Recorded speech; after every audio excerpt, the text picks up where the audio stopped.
session of the March. We are sitting on 9th of March, 9:30 a.m. Indian Standard Time. And we have a very important topic, lupus nephritis. To discuss about this topic, we have Dr. Ratan Jha. He's a senior nephrologist and transplant physician at Care Hospital Outpatient Center, Bajrang Hills, Hyderabad. Dr. Jha has worked as a nephrologist and DNB training teacher for the last 3 decades and is considered to be the best nephrology doctor in Hyderabad. He has also been invited as a faculty for many conferences. He has been NBE Delhi examiner for nephro super specialty for several years. He has been author for multiple book chapters and participated in various clinical drugs trials in nephrology. So we welcome you for enlightening us for this topic, and over to you.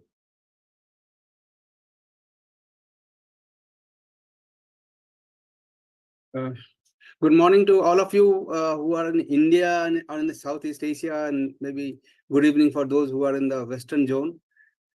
I have chosen a topic of my interest, the lupus nephritis, which is a disease difficult to treat, requires treatment for a long time. But I am trying to confine myself to few areas of what is new in this disease so far treatment is concerned.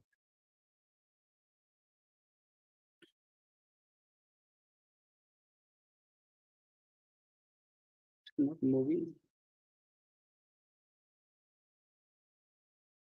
You need to click the slide or the arrow button. This is yes. Yeah. We are all aware of the fact that SLE, which is also called in medical terms as lupus, is not uncommon anymore. We in India are seeing this disease of late quite frequently, which was not a case when I was an MBBS student, say 30 years back, or maybe the MD student. That time we used to see less often, which is pointing to the fact that probably there is an environmental change which is increasing the incidence of this autoimmune disease. Besides the investigation facilities for making a diagnosis early, it is reported that it affects 1 in about 1,000 people in UK, and the prevalence in US, which is estimated to be 15 to 50 per lakh. That is to say that it is a common autoimmune disease in the recent times. And despite improvement in the survival over the last 4 decades, the lupus patient still die on average 25 years earlier compared to their other counterparts, both male and female, as reported in the UK data. It is a disease which is punctuated by flares and disease exacerbation of varying severity, which requires therapy with the consequences of immunosuppression-related morbidity worsening. Flares in SLE patient therefore incur significant clinical financial burden to the patient and needs many times exclusion of mimetics, because many times infections have a similar kind of presentation as we see flares in SLE patient. And hence it requires a diagnosis which has to be precise. SLE, we know, affects multiple organs, and hence it can be seen by different specialists at different times. It is an autoimmune disease, but has a heterogeneous kind of presentation. It affects different organ systems, including skin, joints, central nervous system, cardiovascular system, respiratory system, and the kidneys. And hence, all the specialists of in the medical fields may be involved during the diagnosis, management in its entirety in the patient's life. Organ damage as a consequence of disease is expected, but the long-term use of some of the treatments are also key determinants for the patient's quality of life. Damage in SLE, therefore, is not only related to disease activity, but also because of the treatment. Hence, we are discussing what is new in this area. So, when we look at lupus nephritis, when we talk about what is new in the area, is there anything new in the armamentarium or diagnosis? Is there anything new in the treatment domain? And are there any new biomarkers which have been propagated for making a diagnosis early for the disease or for the disease activity? we are aware of the fact that there are many unmet medical needs, and one of them is that the clinical characteristic of patient who may not respond to the current standard of care is still not well defined. We do not know. We give the same treatment, few people respond and few do not respond. We are not having any kind of clinical kind of characteristic which can define that this person may not respond.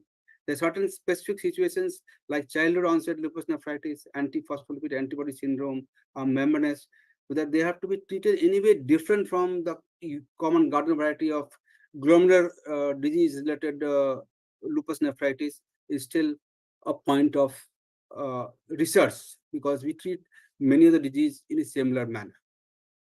So the unmet need or the futuristic idea that I see in this domain is that we are looking for precision medicine, which should like matching a given drug to the most responsive disease phenotype.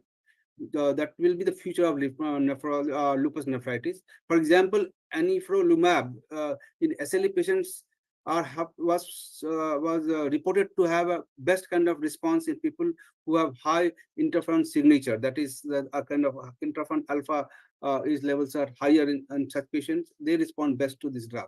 So we are now looking at the precision medicine, but it's still far from reality.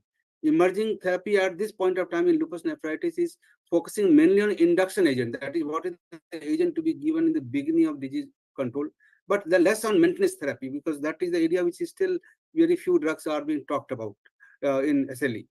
Specific situations and subset like childhood SLE, male SLE, related SLE is still not treated anyway different, and we are looking for some futuristic ideas in this regard.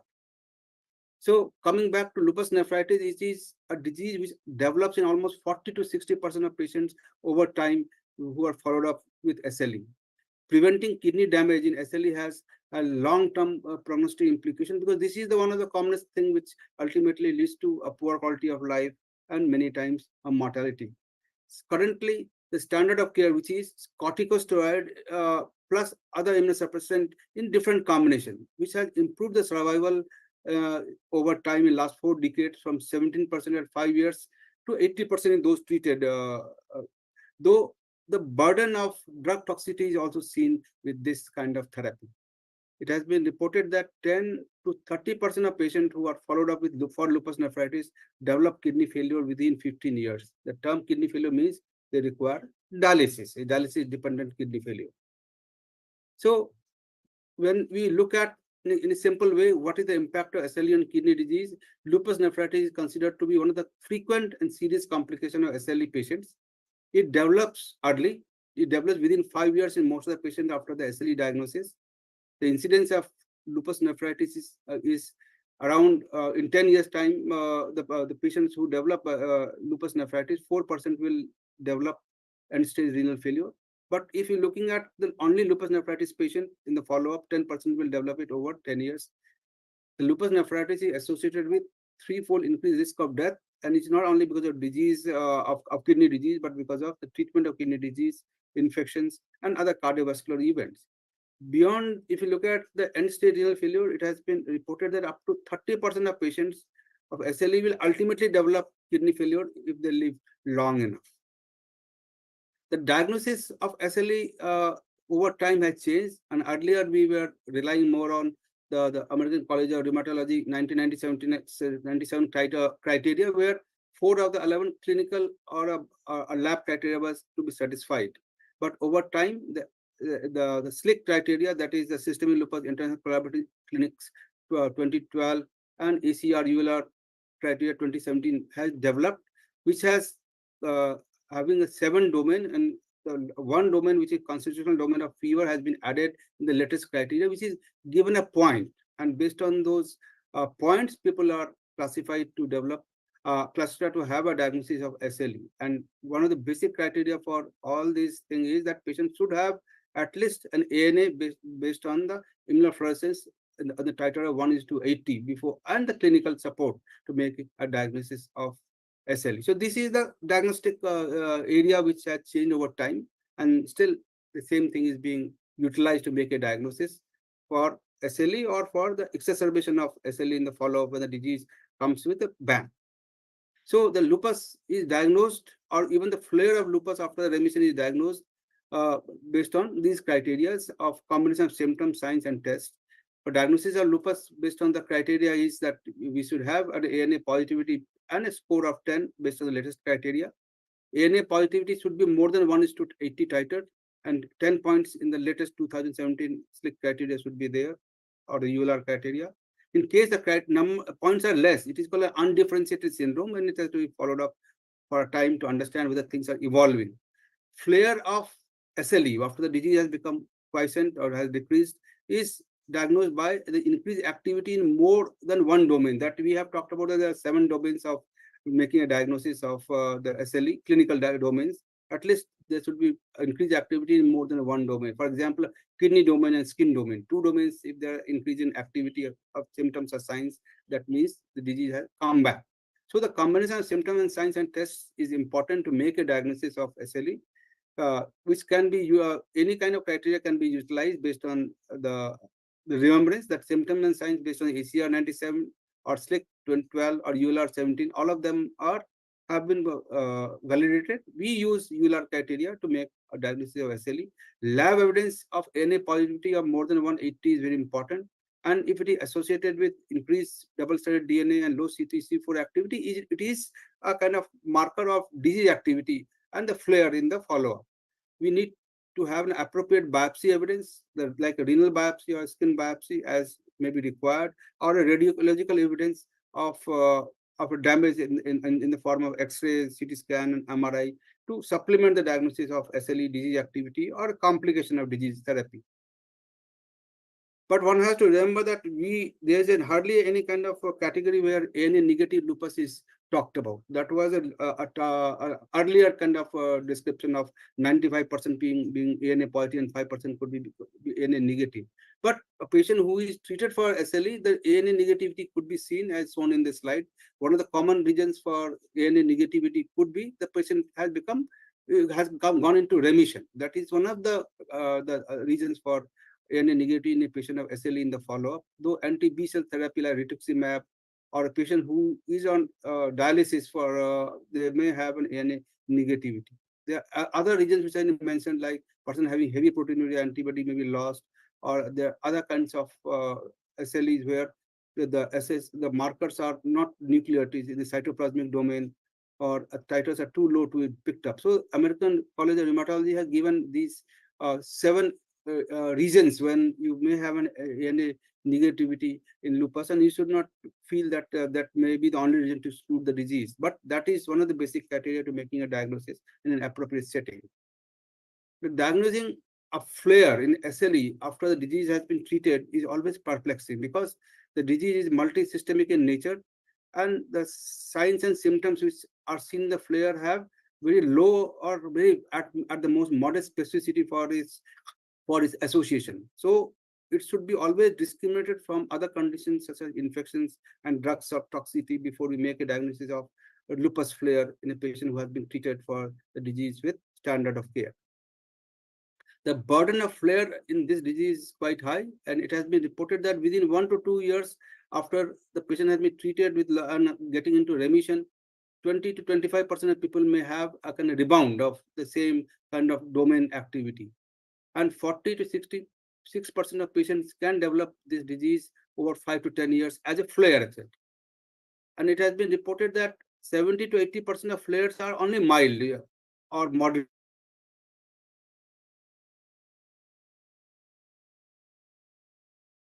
Than that. So any kind of things are seen in can be seen in a patient of lupus disease, and hence it is a disease of variable kind of presentation, and that's why it mimics many kinds of disease which is difficult to many times exclude, and that requires a kind of clinical acumen to decide how far to go with what investigation and what treatment.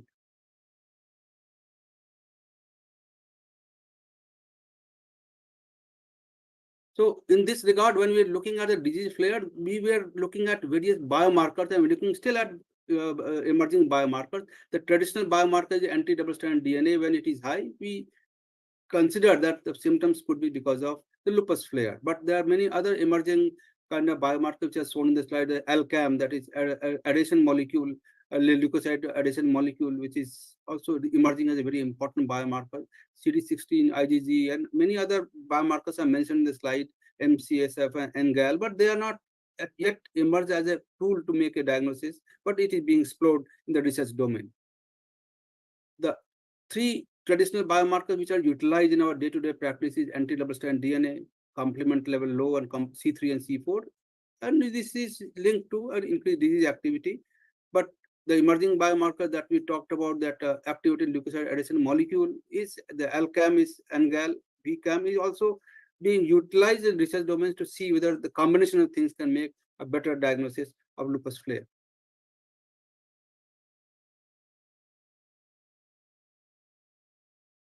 So when we see a patient with SLE as a clinician, we need to always categorize the disease, because the category will decide how intense the immunosuppression or intensity of immunosuppression has to be there. Disease activity is categorized into mild, moderate, and severe during a diagnosis and even during the flares.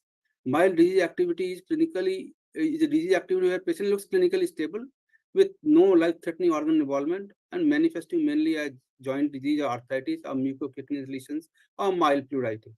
Patients with moderate disease activity have more serious manifestations. And severe disease activity is defined as organ or life-threatening disease where person has a kind of, which requires an ICU admission. For example, a patient with respiratory failure and having severe kind of lung disease with, or as RPGN, where patient is having rapidly progressive renal failure and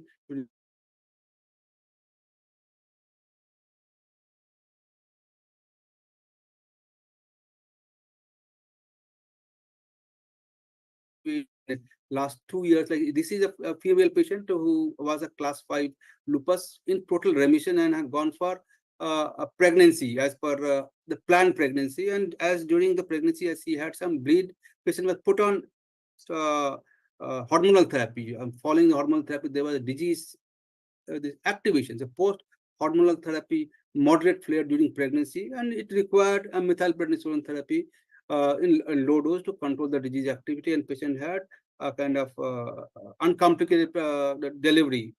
So this can happen in a situation where the disease is quite inactive, and suddenly with addition of one therapy, that the disease can become active. This was again a patient who was planning pregnancy, withdrew the drugs like MMF that was getting, and steroid was reduced to the lowest dose.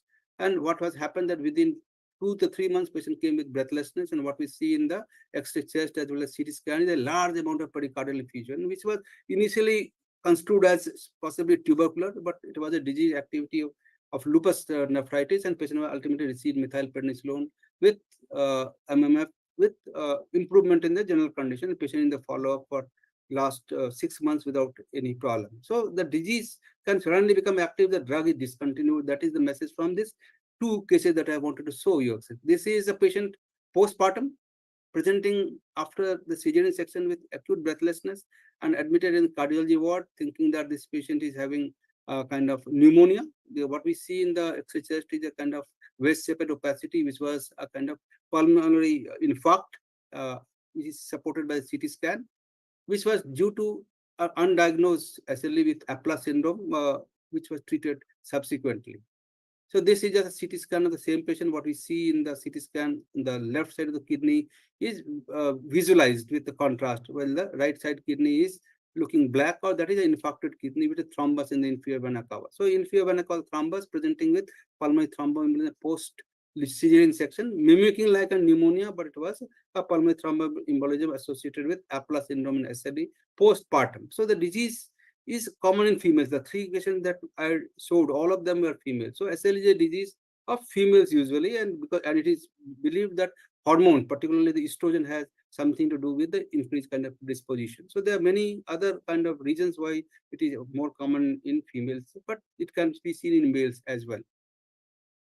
So this is just to highlight the point that when we see a patient with a complicated course and complicated kind of expectation, we need to categorize the patient into mild, moderate, and severe. And based on that, the initial therapy could be either form of local therapy or simple therapy like SCQ or methotrexate in mild disease. And in a case of severe disease, which is to be always properly assessed, where higher dose of prednisolone with azathioprine, MMF, or cyclophosphamide may be required. So this is a nice guideline, which is quite nice to use in our day-to-day practice.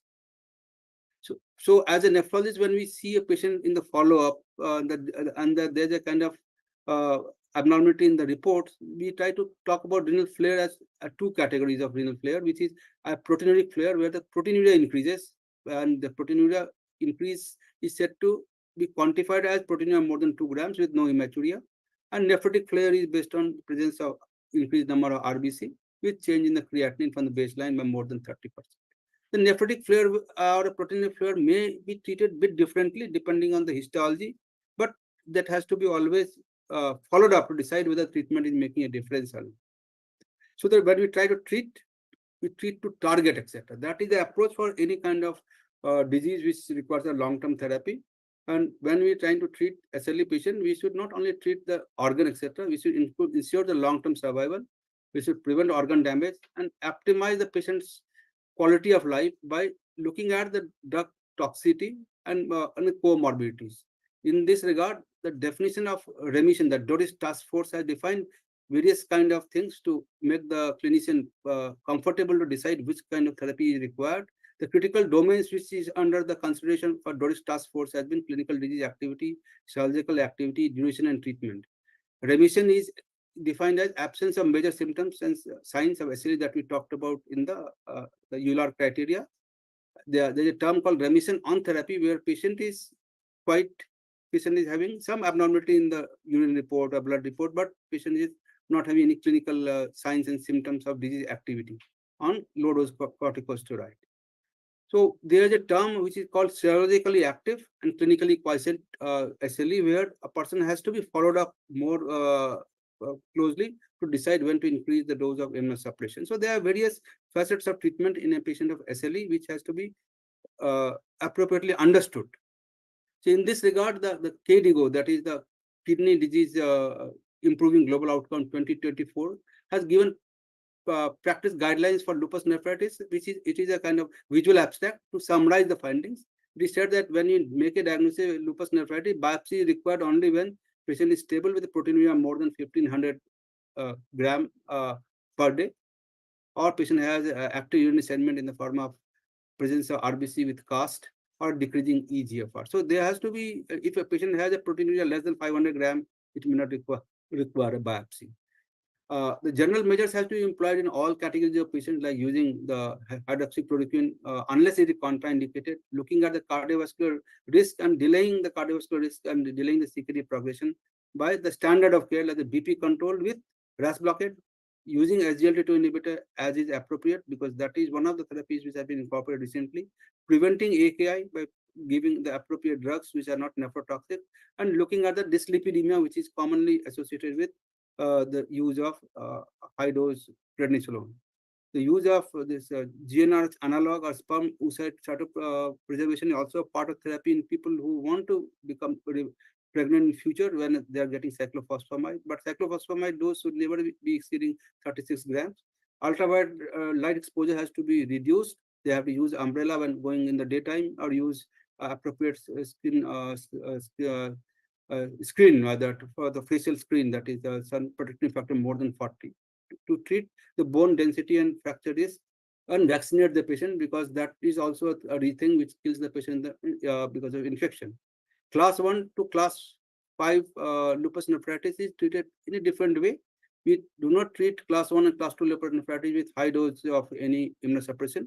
But a person with class 1 and class 2 lupus nephritis, if they are having nephrotic syndrome, we should evaluate for lupus podocytopathy, which is a disease which mimics like a minimal change disease, which has to be treated with corticosteroid with or without CNIs. The treatment of class 3, class 4, and class 5 is basically similar. That is a combination of glucocorticoid with either MMF or low-dose cyclophosphamide IV, belimumab, or a combination of these therapies, including CNI like voclosporin, which is a recent CNI which is still not available in India. Maintenance therapy, it is said that we should maintain the patient who is in remission with MMF for 3 years, and azathioprine is only to be used as maintenance therapy if the person is trying for pregnancy. Triple immunosuppression can also be utilized, like belimumab or CNI, if person requires this therapy to reduce the kind of steroid-related toxicity. Relapse of lupus nephritis has to be treated in the same line as the basic disease.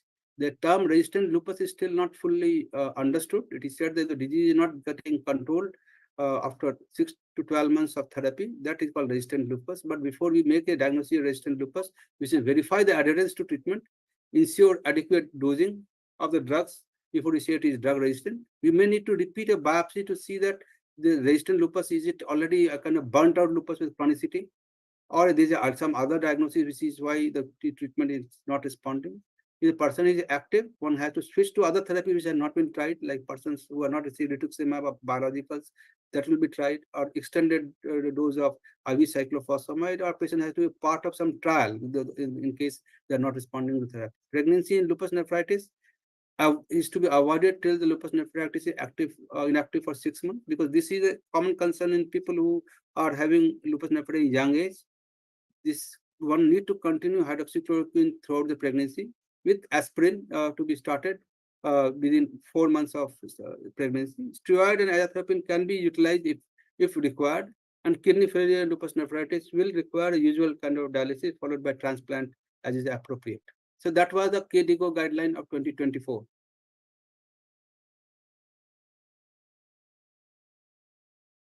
So this is a slide, a kind of maybe visual slide to just what we talked about. The class 1, class 2, class 3, class 4 is treated a bit differently. But the basic things are that we need to combine the kidney protective measures of BP control with RAS blockade, SCQ, with other therapies that we talked about, steroid in low dose, cyclophosphamide, MMF, and other therapies, which is called multi-targeted therapy of using tacrolimus or cyclosporine, or a BLIS-based therapy of belimumab, which is also a part of therapy in the recent times. The refractory disease always requires assessment of adherence, because one of the common reasons for the disease not acting is using a patient not complying with the therapy. So this is just to highlight the point that how the management dosing has changed over the time. In 2012, higher dose of methylprednisolone was utilized to control the disease activity in the initiation of 0.5 to 1 gram. And now we talk about 0.25 to 0.5 gram of methylprednisolone therapy for disease activity in class 3 or class 4.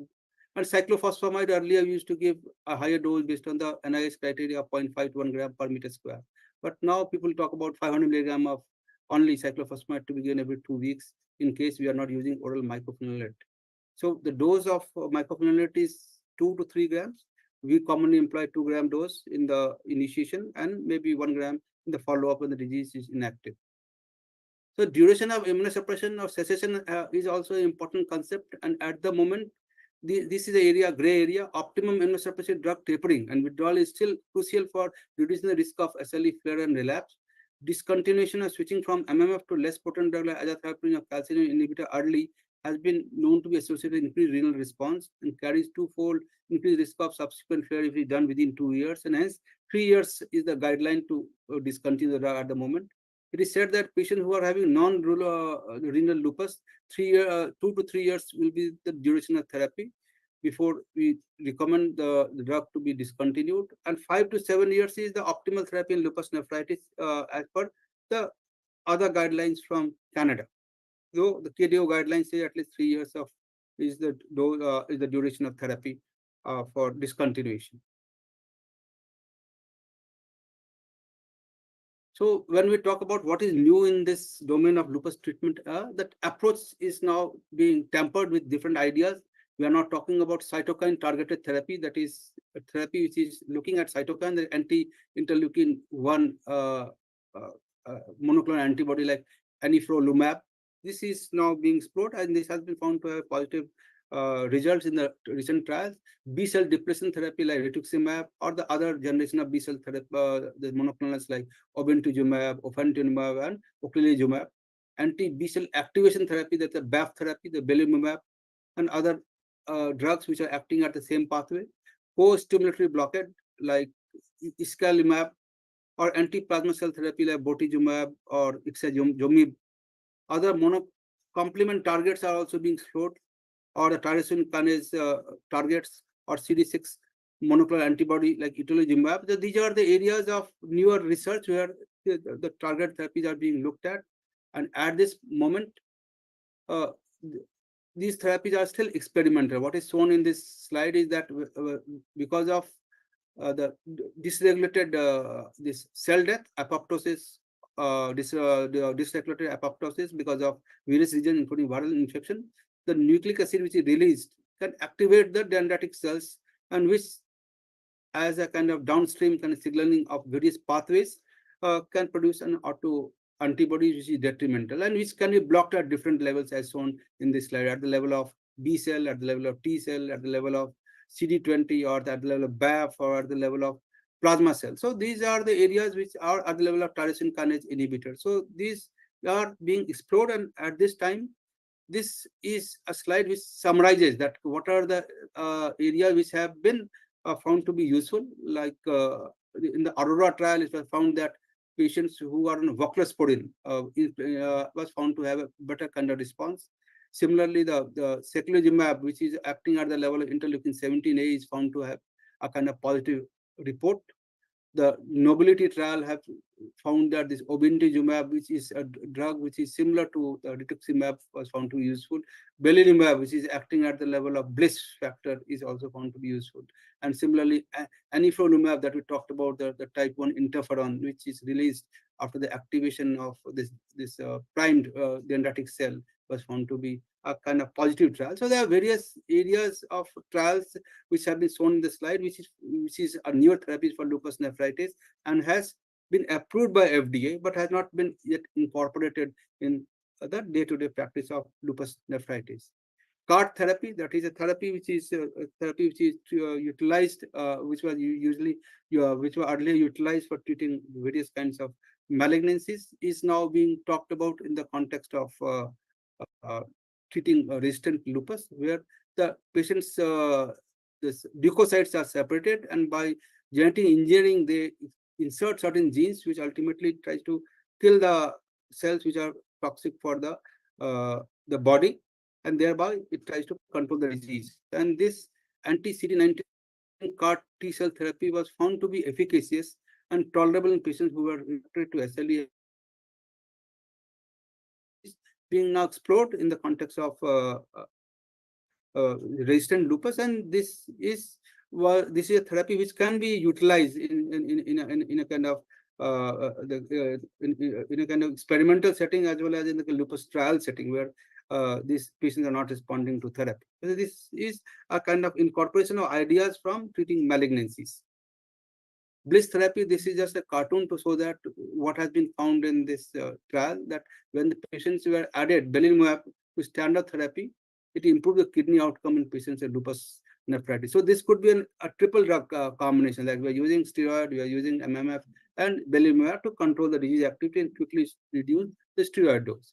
Aurora trial, the voclosporin was found superior to placebo for treatment of lupus nephritis, and it was concluded that voclosporin compared to placebo in combination MMF and low-dose steroid is useful, and this could be a kind of CNI which may be utilized more often in SLE compared to the tacrolimus or CNI that we are being using.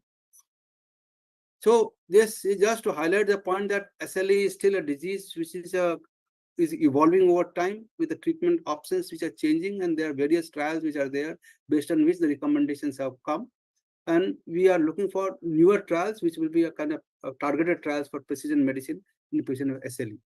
So if we look at the drug therapy of the past, we were using methotrexate, azathioprine, leflunomide, mycophenolate mofetil, cyclophosphamide, tacrolimus, cyclosporine, and rituximab, and belimumab earlier for skin, but now also for the kidney. The newer treatment options which are part of recent therapies are voclosporin, anifrolumab, CAR therapy, and other rituximab-like therapies in patients of SLE, like obinutuzumab. So to come to the last few slides, newer drugs which are now approved in the last 3 to 4 years. Belimumab has been approved for lupus nephritis in 2020. Earlier it was approved for skin disease in for SLE. Voclosporin, a novel oral calcineurin inhibitor, has been approved for lupus nephritis in January 2021. And anifrolumab, an anti-interferon alpha monoclonal antibody, was approved for moderate to severe SLE in August 2021, making it the only new drug in SLE over a decade. So despite understanding the autoimmune process in SLE, still we are far from clear and far from reaching the goal of precision medicine. So when should we use biological is a moot point. Like now we are having more and more biologicals. There it has to be explored in the trials. Early initiation of biological therapy may achieve better response and reduce the corticosteroid toxicity. And it is believed that after conventional treatment, if the disease is not well controlled within 3 to 6 months, biological therapy should be considered. So to conclude, organ damage in SLE has a considerable impact on mortality and the quality of life. Treatment goal is not only to control the disease, but also to minimize the long-term consequences of organ damage and the drug toxicity. One may be able to avoid corticosteroid-related damage with the use of other steroid-sparing drugs like the biologicals that we talked about, belimumab. While some of the patients do quite well with SLE, there are many others who do not do well because of disease or the drugs. Using existing medication better by employing appropriate therapeutic strategies such as treating to target and looking at the patient individually with the recent investigation facilities will be the way to go forward. Despite advances in treatment, a significant proportion of SLE patient is prone to manifest one or more disease exacerbation, which incur in significant burden and may impact adversely on the long-term outcome. The risk is particularly higher in context of continuous uncontrolled surgical clinical disease activity, especially for major organs. Apart from targeting the low disease activity or remission, by physicians who are looking after SLE patients should therefore consider strategies for preventing disease activity exacerbation, particularly maintaining an effective immunosuppressive dose and biological therapies which are well tolerated. For future, we are eagerly awaiting the establishment of good biomarkers to predict the disease activity worsening over time and enabling the treatment, which is precise treatment for such patient. Thank you all. I conclude my talk, and if there are any questions, I'm willing to take up. Thank you.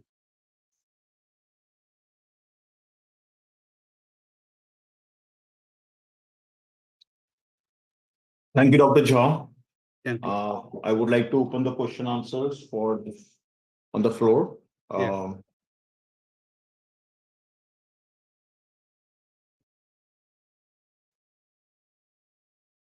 Monica, would you like to say something? Sure. I just wanted to say thank you for a fantastic presentation and a review of the current state of lupus nephritis. I think this is very important for everybody to recognize because of the high prevalence of the involvement of the kidney with patients who have lupus. I think that there's a need for always to refer these patients to make sure that we're catching the disease early and that we have your type of expertise always involved in these cases to be able to protect their kidney function and to prevent the progression of their disease. So thank you very much for a great presentation. Thank you. Dr. Chong, are you present? Yes.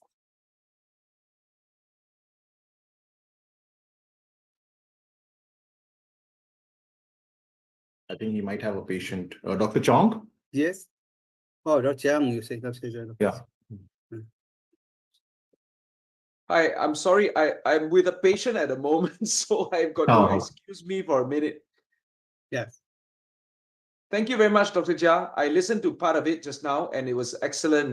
The lupus nephritis is something that we're always kind of worried about. And SLE, we do see a lot of SLE in Singapore. In particular, we see a lot of it in our young Chinese women, teenagers, in fact, and it's a horrendous disease. So we have some really bad SLE lupus in young Chinese women here in Singapore. It's very devastating. We've seen quite a lot of these cases, and quite a number of them end up in dialysis or, cyclophosphamide for 12 months, or eventually some of them perish too. I recall one of my classmates in medical school, young Chinese girl in 3rd year of medical school with severe lupus, and she died on us.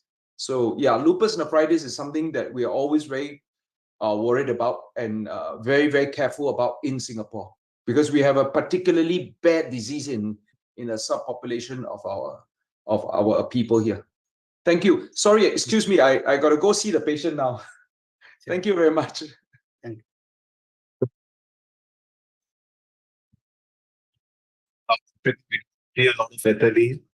It might be missed. I don't think you need to miss it at any of the disease. Dr. Angelica, you want to say something more? Yeah, thank you. It was very interesting to sit and listen.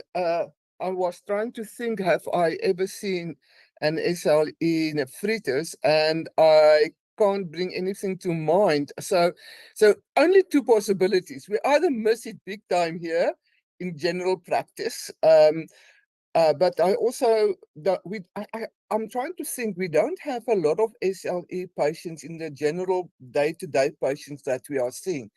But I will from now on make sure that I don't, double check on alopecia and a bit of dermatitis or skin lesions, that I don't miss it. But this is not something that is that common in the South African context in primary healthcare where we practice. Thanks. Thank you, everyone. I don't see any more questions on the floor, so we would like to wind up this session in the interest of the time for the doctors. Yeah. Dr. Jha, thank you so much. Dr. Ravi, do you want to say something? You unmuted. No, nothing.